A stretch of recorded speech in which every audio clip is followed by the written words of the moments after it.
সাবেক তথ্য ও সম্প্রচার প্রতিমন্ত্রী মোহাম্মদ আলী আরাফাতকে ধরিয়ে দিতে পারলে 50,000 টাকা পুরস্কারের ঘোষণা দিয়েছে জনতার অধিকার পার্টির চেয়ারম্যান তরিকুল ইসলাম ভুইয়া। বুধবার এক সংবাদ সম্মেলনে তিনি এই ঘোষণা দেন। তিনি বলেন, আমি স্বতন্ত্রভাবে নির্বাচন করেছি, কারণ আমি দেশের মানুষকে দেখাতে চেয়েছিলাম আওয়ামী লীগ এককেন্দ্রিক নির্বাচন করে, তারা সুষ্ঠু নির্বাচন করবেন। ভোটের দিন সকালেই ভোট বর্জন করেছিলাম, কারণ আমার উপর হামলা হয়েছিল। তাৎক্ষণিক গণমাধ্যমের সামনে ভোট বর্জনের ঘোষণা দেই।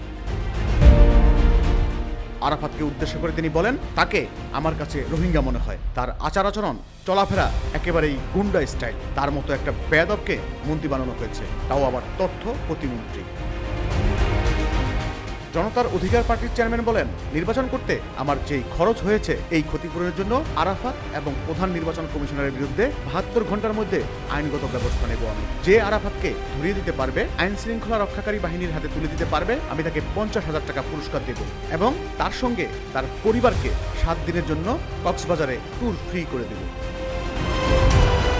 এর আগে 20 আগস্ট রংপুরের সবজি বিক্রেতা নিহতের ঘটনায় আরাফাতকে আসামি করে মামলা করা হয়।